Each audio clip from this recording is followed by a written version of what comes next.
آج ہماری پارٹی کی ایک بہت اہم دن ہے، اور ہماری پارٹی کے جو ہمارے لیڈر ہیں، ہمارے چیئرمین ہیں، بانی چیئرمین ہیں، وہ پہلی دفعہ اس دن کے اوپر وہ اس وقت بے گناہ وہ جیل میں ہیں. اور وہ جیل میں کس کی وجہ سے ہیں؟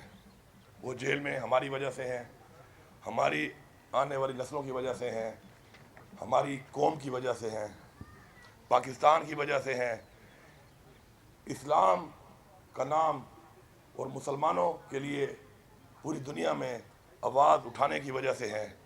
اور ہمیں فخر ہے اس بات پہ کہ ہم ایک ایسے لیڈر کے کارکن ہیں، ایک ایسے لیڈر کے فالوور ہیں کہ انہوں نے ہمارے اندر ایک ایسا جذبہ، ایک ایسی ہمت اور ایک ایسا نظریہ ڈالا ہے کہ جو دنیاوی چیزیں ہیں، اور جو میں کا بت عمران خان صاحب کہتے تھے کہ میں کا بت توڑ دو، خوف کا بت توڑ دو، تو آج انشاءاللہ اس پاکستان میں ایسے کروڑوں نوجوان ہماری بہنیں پیدا ہو چکی ہیں کہ جنہوں نے خوف کا بت بھی توڑ دیا ہے انشاءاللہ، اور میں کا بت بھی توڑ دیا ہے. ایک قوم بن کے سوچیں گے اور انشاءاللہ ایک قوم بن کر دکھائیں گے. اور عمران خان کو انشاءاللہ میں آپ کو یہاں پہ آج یقین دلاتا ہوں کہ عمران خان کو مزید قید رکھنا اب کسی کے بس میں نہیں ہے. ان لوگوں کی جڑیں ہل چکی ہیں، ان لوگوں کی ہمت جواب دے چکی ہے، کیونکہ ہمارے لیڈر کی اسپرٹس اور ہمارے لیڈر کی ہمت جو ہے وہ اس قوم کے لیے ہے. ایک نظریہ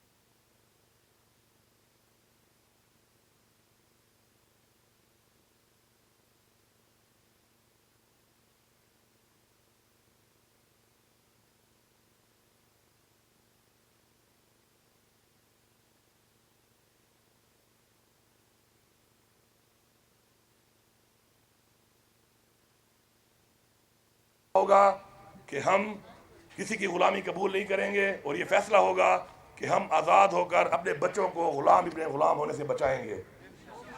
میں یہاں پہ دو باتیں کرنا چاہتا ہوں کہ جن لوگوں نے یہ سوچ کر ہمارے اوپر مسلط کیا ہے، ان چوروں کو، ان ڈاکوؤں کو، ان غداروں کو، ان ایجنٹوں کو، کہ جن کے اوپر انہی اداروں نے یہ بارہا ثبوت دیے اور بارہا بتایا گیا کہ انہوں نے ملک کا پیسے کی منی لانڈرنگ کی ہے، انہوں نے ہزاروں ارب روپیہ ملک کا چوری کیا ہے، انہوں نے انڈین ایجنٹس کو ویزے لگوا کے پاکستان میں لائے ہیں، اور انہوں نے جو ایجنٹ پکڑے گئے ان کو فیسیلیٹیٹ کیا ہے، ان کو چھڑوانے کے لیے اقدامات کیے ہیں.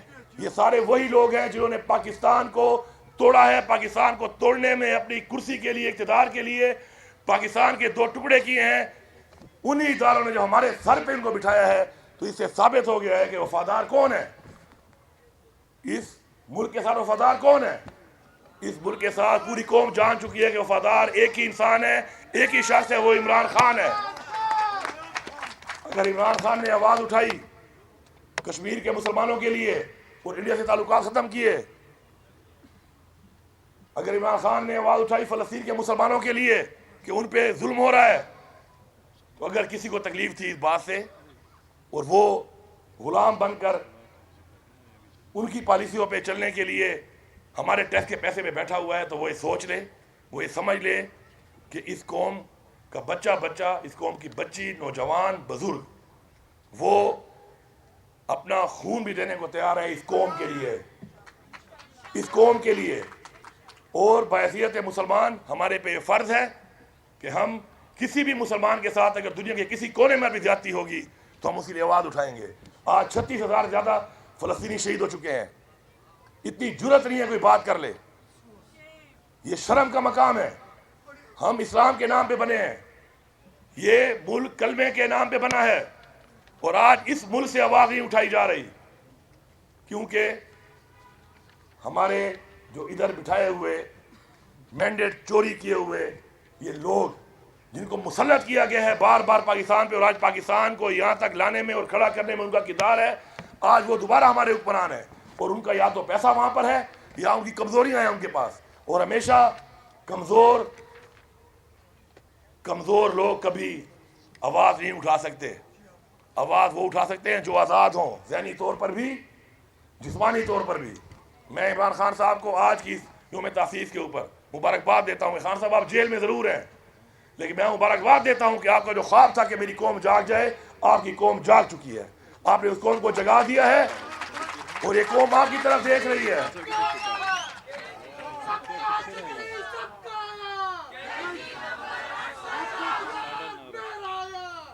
اور آج یہ قوم عمران خان صاحب آپ کی طرف دیکھ رہی ہے. ہم سلام کرتے ہیں آپ کی جرأت کو, آپ کی ہمت کو, اور آپ کی محب الوطنی کو, کہ آج بھی آپ پاکستان کو نقصان نہیں دینا چاہتے, آج بھی آپ کال نہیں کر رہے. اتنا بدترین پاکستان کی تاریخ کی دھاندلی, بلکہ دھاندلی کیا کہوں گا, میں تو کہوں گا کہ یہ تو بالکل آنکھوں میں مرچیں ڈالی ہیں انہوں نے. اس کے باوجود یہ قوم چپ ہے کیونکہ آپ کال نہیں دے رہے. اور آپ کی کال نہ دینے کی وجہ یہ ہے کہ آپ ہمارے بچوں کا احساس کر رہے ہیں, آپ اس ملک کا احساس کر رہے ہیں, آپ اس قوم کا احساس کر رہے ہیں. ورنہ ان کے پاس کوئی جواز نہیں ہے کہ آج ایوانوں میں بیٹھ کر یہ مینڈیٹ چوری کر کے بغیر عوام کے ووٹ کے یہ برجمان ہیں ان کرسیوں کے اوپر, جن کرسیوں پہ تو دور کی بات ہے ان کو تو جیلوں میں ہونا چاہیے تھا. اور وہ لوگ جو ان کو جیلوں میں ڈالنے کے بجائے ان کرسیوں میں بٹھا کے سلوٹ کر رہے ہیں, سلام کر رہے ہیں, میں ان کو بھی ایک پیغام دینا چاہتا ہوں کہ میں تو اس واسطے چپ ہوں کہ تماشا نہ بنے. میں تو اس واسطے چپ ہوں کہ تماشا نہ بنے. تم یہ سمجھتے ہو مجھے تم سے کوئی گلہ ہی نہیں. خدا کے لیے, خدا کے لیے جاگو, اپنی غلطی کو مان لو, اپنی اصلاح کر لو. اپنی اصلاح اگر نہیں کرو گے تو خدا کی قسم آنے والی نسلیں معاف نہیں کریں گی ہمیں. نہ اس جہان معاف کریں گی, اور اس جہان بھی ہم نے جواب دینا ہے. اللہ کو بھی جواب دینا ہے اور اللہ کی مخلوق کو بھی جواب دینا ہے. کیا جواب دیں گے ہم؟ کیا جواب ہے ہمارے پاس ان سب چیزوں کا جو ہم نے کی ہیں, یہ جو ہو رہی ہیں اس ملک پہ اور ہم اس کو دیکھ رہے ہیں؟ تو انشاءاللہ وہ وقت دور نہیں ہے. یہ سارے کیسز تفصیل کے بارے میں اس لیے نہیں جاؤں گا کہ پورے پاکستان کے ہر لوگوں کو پتہ ہے کہ یہ کیسز کیا ہیں. توشہ خانہ میں عمران خان نے کوئی انلیگل کام نہیں کیا اور عمران خان اس میں جیل میں ہے, جبکہ اسی توشہ خانہ میں انلیگل طور پہ جو گاڑی آپ نکال نہیں سکتے وہ یہ دونوں زرداری اور نواز شریف نکال چکے ہیں. وہ باہر پھرے ہیں, ایک جو ہے صدر بنا ہوا ہے, ایک جو ہے وزیر اعظم بنا ہوا ہے. یہ حالت ہے. اور ایک دوسری جو ہے وہ گاڑی نکلوا کے وزیر اعلیٰ بنی ہوئی ہے. یہ حالت چل رہی ہے. آج قوم جاگ چکی ہے, اور جو لوگ یہ سمجھتے ہیں کہ قوم کو پتہ نہیں ہے یا قوم سمجھتی نہیں ہے یا یہ بھیڑ بکریاں, یہ اپنے آپ کو بیوقوف بنا رہے ہیں. یہ اپنے آپ کو بیوقوف بنا رہے ہیں. میں آپ کی سب لوگوں کی جو اس سسٹم کے اندر اس چیز کے فیسیلیٹیٹر ہیں ان کی فیملیز کو ریکویسٹ کرتا ہوں, ان کے بچوں کو, رشتہ داروں کو, ان کی بیویوں کو, ماؤں کو, بہنوں کو, کہ آپ ان کے ساتھ بیٹھے اور سے پوچھیں, دلائل پر پوچھیں کہ آپ کے پاس کوئی ایک جواب ہے یہ کیا ہوا, کس طرح ہوا, کس نے کیا, کیسے کیا اور کیوں کیا. کوئی جواز نہیں ہے اس کے اوپر, کوئی جواز نہیں ہے اس چیز کا کسی کے پاس. ہاں اگر صرف یہ والی بات ہے کہ وہ ہمارے ایک اردو کے ہمارے ٹیچر سے فخر سلیمانی صاحب ایک بات کہتے تھے کہ اتو لتھیاں چار کتاباں پنجواں لتھا دگا, چار کتاباں کوئی نہ کیتا دگے کیتا سیدھا, تو دگا وہاں سے یہاں بھی آ سکتا ہے اور یہاں سے وہاں بھی جا سکتا ہے. یہ دگے کے فارمولے نہیں چلنے والے, کیونکہ یہ دگا آج یہاں ہے کل وہاں ہو سکتا ہے, اور کل وہاں ہے تو آج یہاں ہو سکتا ہے. اس لیے ہم نے اصولوں پہ چلنا ہے, ہم نے اس ملک کے آئین کے مطابق چلنا ہے, اس ملک کے قانون کے مطابق چلنا ہے. اس ملک کے ہمارے آئین کی پاسداری ہمارے اوپر فرض ہے, ہم نے وہ کرنی ہے. اس ملک میں قانون کی بالادستی, قانون کا عمل درآمد ہمارے پہ فرض ہے, ہم نے وہ کرنا ہے. نہ کہ ہم نے ڈرا کے دھمکا کے جیلی ایف آئی آریں کر کے فسائیت کر کے جیلی پرچے کاٹ کے ظلم کر کے جبر کر کے ٹارچر کر کے لوگوں کے منہ بند کرنے ہیں. کتنے لوگوں کے منہ بند کر لو گے, کتنے لوگوں کے منہ بند کر لو گے؟ لیکن یاد رکھیں کہ ظلم ایک وہ چیز ہے کہ جب ظلم کے خلاف آواز اٹھتی ہے اور جب ظلم کا خاتمہ ہوتا ہے تو فرعون کی مثال بھی سامنے پڑی ہے. یہ تکبر, یہ ظلم, یہ لاقانونیت, یہ فسادیت, یہ ہمارے دلوں میں نفرت پیدا کر رہی ہے. ہم نہیں چاہتے کہ ہمارے بچوں میں, ہماری قوم نسلوں میں کچھ لوگوں کی وجہ سے نفرت پیدا ہو ان اداروں کے خلاف جو ہمارے ادارے ہیں, ہمیں عزیز ہیں. مجھے دکھ ہے اس بات کا, افسوس ہے اس بات کا کہ کچھ لوگ اپنے ذاتی مفاد کی وجہ سے ان نفرتوں کو محسوس نہیں کر رہے، یا اگر محسوس کر بھی رہے ہیں تو اپنے ذاتی انٹرسٹ کی وجہ سے اس کے اوپر آنکھیں بند کر رہے ہیں۔ اور ہم کس طرف جا رہے ہیں؟ میں بتاؤں آپ کو، میں اتنا عرصہ جو مفرور رہا ہوں تو اس میں میرا ایک بیٹا ہے، ابھی 12 سال کا، اس کا 11 سال کا ہوگا، کیونکہ میں نے تو لمبی مفروری گزاری ہے، میں تو 9 مئی سے ہی پہلے والا ہوں۔ اور میں اگر چپ ہوں تو اس لیے چپ ہوں کہ یہ ملک میرا ملک ہے، اور مجھے عمران خان نے ایک تربیت دی ہے، مجھے ایک تربیت میرے والد نے دی، میری والدہ نے دی، ایک تربیت سیاسی طور پر مجھے عمران خان نے دی، اور وہ یہ ہے کہ اس ملک کے ادارے ہم سے زیادہ ضروری ہے اس ملک کے لیے۔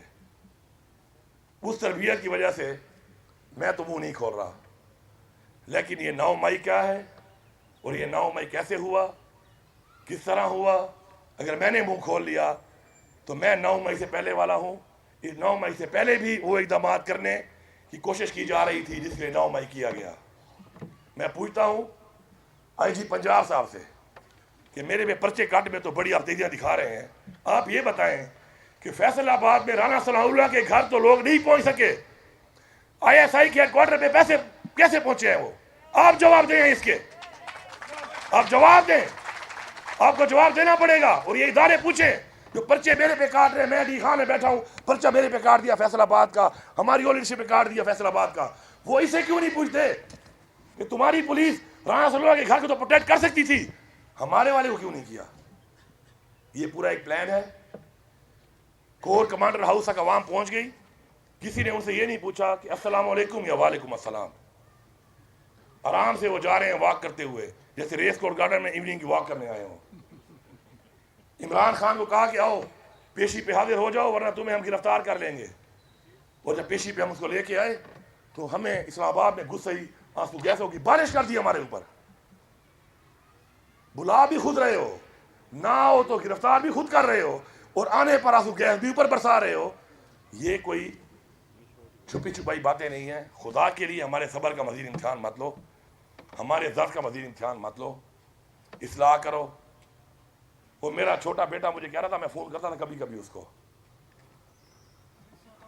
تو مجھے فون پہ مجھ سے یہ نہیں پوچھا تھا کہ تم کیسے ہو بابا، تم کیسے ہو، وہ مجھے کہہ رہا تھا بابا عمران خان کو نہیں چھوڑنا۔ کبھی کبھی بات ہوتی تھی، میں گھر جا رہا، حالانکہ موبائل ایکسیس ہمارے پاس تھی، عمر بھائی بیٹھے، ہماری روزانہ 3 گھنٹے باتیں ہوتی تھی، زوم میٹنگ بھی ہوتی تھی، لیکن میں گھر فون کام اس لیے کرتا تھا کیونکہ میں نہیں چاہتا تھا کہ میرے بچے یا وہ کچھ فیل کریں اور وہ یا میں کمزور ہو جاؤں یا وہ کمزور ہو جائے۔ لیکن میں جب بھی کال کرتا تھا وہ مجھے کہہ رہا تھا کہ بابا عمران خان کو نہیں چھوڑو، میرا نہیں پوچھتا تھا کہ کیسے ہو، کہاں ہو، بابا کب آؤ گے، وہ کہہ رہا تھا عمران خان کو نہیں چھوڑنا۔ میری بیوی، مجھے کلمہ نصیب نہ ہو کہ میری بیوی مجھ سے لڑتی تھی کہ عمران خان کے ساتھ جو ہو رہا ہے اس کے لیے کیا کر رہے ہو تم لوگ، اور میں خود مفرور ہوں، چھپا ہوا ہوں، اور وہ مجھ سے سوال کرتی تھی کہ کیا کر رہے ہو تم۔ ابھی بھی میں جب اسے ملتا ہوں مجھے کہتی ہے کہ عمران خان کے لیے کیا کر رہے ہو، کیا کرو گے، تو میں اسے کہتا ہوں کہ عمران خان جب کہے گا جو کرنے کو انشاءاللہ سب سے پہلے میں کروں گا، سب سے پہلے میں کروں گا۔ جب عمران خان حکم کرے گا کہ یہ کرنا ہے تو پہلا آدمی انشاءاللہ میں آؤں گا جو وہ کروں گا، لیکن جب عمران خان جیسے کہے گا۔ میری یہ گزارش ہے کہ مزید تو قوموں کی، ماؤں کی، بہنوں کی، بچیوں کی، بزرگوں کی بد دعائیں آپ کو لے ڈوبیں گی، مت اور بد دعائیں، کیونکہ اس بد دعا سے نقصان ہمارا ہے۔ ہمارا کوئی بھی ادارہ کمزور ہوگا تو ہمارا ملک کمزور ہوگا، ہمارا ملک کمزور ہوگا تو ہم کمزور ہوں گے۔